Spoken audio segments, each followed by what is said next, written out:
আমার খুব কষ্টের জমানো টাকাগুলো দিয়ে আজকে হাজবেন্ডের ছোট্ট একটা শখ পূরণ করলাম আলহামদুলিল্লাহ। আমরা যেহেতু ঢাকাতেই আছি তাই ভাবলাম আজকে বিকালে বের হয়ে জিনিসটা কিনতে। বিকালবেলা আমি একদম রেডি হয়ে গেলাম, মুস্কান ভাবি ড্রেস পরছি যার কারণে একটু শর্ট হয়েছে, তবে এইটাও একটা স্টাইল। আজকে আমরা যাচ্ছি বসুন্ধরাতে ফাহিম ভাইয়া মুস্কান ভাবির কোটি টাকার গাড়ি দিয়ে, মানে হ্যারিয়ারে করে যাব আজকে। ভাইয়াদের গাড়িটা আমার এত বেশি পছন্দের, কোটি টাকার গাড়ি বলে কথা, পছন্দ তো হতেই হবে, যে দেখবে তারই পছন্দ হবে। আমার যেহেতু আলো বাতাস একটু বেশি পছন্দ, খোলামেলা পছন্দ, সেজন্য আমার গাড়িটা আরো বেশি ভালো লাগে। ওপরে সানরুফটাও দেখো কি সুন্দর। যদিও ঢাকা শহরে জ্যামের কারণে আমার বের হতে ইচ্ছা করে না, তবে আজকে ঘুরতে বেশ ভালোই লাগতেছে। আর আজ আমি একটু বেশি এক্সাইটেড, কারণ আমার প্রিয় মানুষটাকে তার শখের একটা জিনিস আজকে আমি গিফট করতে যাচ্ছি। ঢাকার এই কঠিন জ্যাম ঠেলে ঠেলে এখানে আসতে আমাদের প্রায় 1 ঘন্টার মতো সময় লেগে গেল। 1 ঘন্টার মধ্যে আমরা চলে আসলাম বসুন্ধরাতে। আমাদের সবার আইফোন থেকে শুরু করে সব রকমের গ্যাজেট আমরা ঢাকায় এসে বসুন্ধরা থেকে নেই, আর এবারও নিতে যাচ্ছি আমি একটা গ্যাজেট আমার হাজবেন্ডের জন্য। প্রথমে তো ওকে বলছিলাম না, বাট দোকানে আসার পর ও বুঝতেই পারছে ওকে আমি কি কিনে দিতে যাচ্ছি। ভিডিওগ্রাফি ফটোগ্রাফির উপরে আমার হাজবেন্ডের খুবই শখ, তাই ওর খুব শখের একটা ছোট্ট ক্যামেরা আজকে আমি ওকে গিফট করলাম, আর ও সেটা নিজের হাতে আনবক্স করতেছে। অনেকদিন ধরে এই জিনিসটার জন্য অনেকবার বলতেছিল, আমার তো মনে হচ্ছিল ও কিনেই ফেলবে, তবে ও কেনার আগে আমি এই জিনিসটা কিনে ওকে গিফট করে দিলাম। জিনিসটা কিন্তু খুবই ছোট, একদম লম্বা একটা স্টিকের মতো, বাট এই জিনিসটারই এত দাম, বাপরে বাপ। এই ছোট্ট ক্যামেরাটার দাম 75,000 টাকা।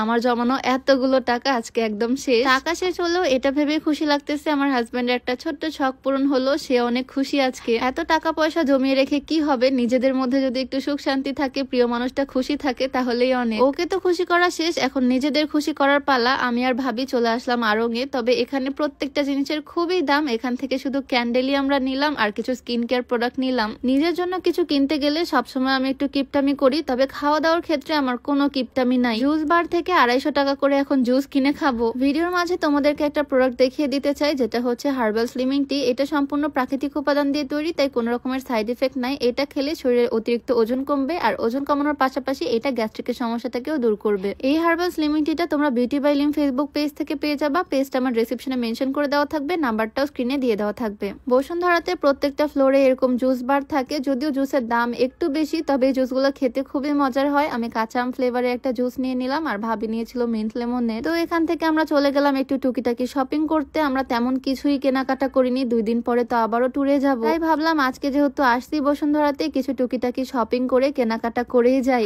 আসছিলাম তো হাজবেন্ডের জন্য গিফট নিতে, বাট এসে এখন দুজনের মুড সুইং হয়ে গেছে। আমি আর ভাবি ভাবতেছি দেখি এখান থেকে কি কি নেওয়া যায়, নেক্সট ট্যুরে আমাদের কাজে লাগবে। আমার হাজবেন্ড এমনিতেও আজকে খুবই খুশি, তাই আজকে আমি শপিং করলেও কিছুই বলবে না, এই ধান্দায় আমি কিছু কেনাকাটা করে নিচ্ছি। তোমাদের ভাইয়াকে যদিও আমি মাঝে মাঝে এটা ওইটা গিফট করি, এই তো কিছুদিন আগে আমি একটা ওয়ালেট গিফট করছিলাম ওকে। এই জিনিসটাও এত বেশি পছন্দ করে বলার মতো না। প্যাকেট খুলতে বক্সটা দেখে ও বুঝে গেছে এটার মধ্যে আসলে ওয়ালেট আছে, আর এটা দেখেও খুবই খুশি, কারণ এবারের ওয়ালেটের ডিজাইনটা একদমই আনকমন। ওয়ালেট আসলে এমন একটা জিনিস যেটা ছেলেদের সব সময় কাছেই থাকে, আর এই ওয়ালেটটা আমি একদম নিজের মতো করে কাস্টমাইজ করে নিছি। মুস্তারিন এন্ড অঙ্কন লেখা এখানে, আর উপরে লেখা আই লাভ ইউ। প্রিয় মানুষকে গিফট করার জন্য বেস্ট একটা গিফট হচ্ছে এরকম ওয়ালেট, আর ভিতরে আছে আমার আর ওর ছবি। এই ওয়ালেটটা আমি মিস্টার গিফটম্যান ফেসবুক পেজ থেকে কাস্টমাইজ করে নিছি, তারাই সুন্দর করে আমাদের ছবি প্রিন্ট করে এখানে লাগিয়ে দিছে, আর উপরে আমাদের নামও লিখে দিছে। তোমরাও চাইলে মিস্টার গিফটম্যান ফেসবুক পেজ থেকে এরকম ওয়ালেট অর্ডার করে ফেলতে পারো, তাদের পেজটা আমি ডেসক্রিপশনে মেনশন করে দিব। যাই হোক, আজকে পুরো মল ঘুরে ঘুরে দুজন মিলে অনেক কিছুই কেনাকাটা করলাম, আর যেহেতু অনেক রাত হয়ে গেছে আজ, তাই আর দেরি করলাম না, রওনা দিয়ে দিলাম, এখন বাড়িতে যাব। তো সবাই ভালো থাকো, আজকের ভিডিও এখানেই শেষ করছি, দেখা হয়ে যাবে নেক্সট ভিডিওতে। সবাইকে আল্লাহ হাফেজ, আসসালামু আলাইকুম।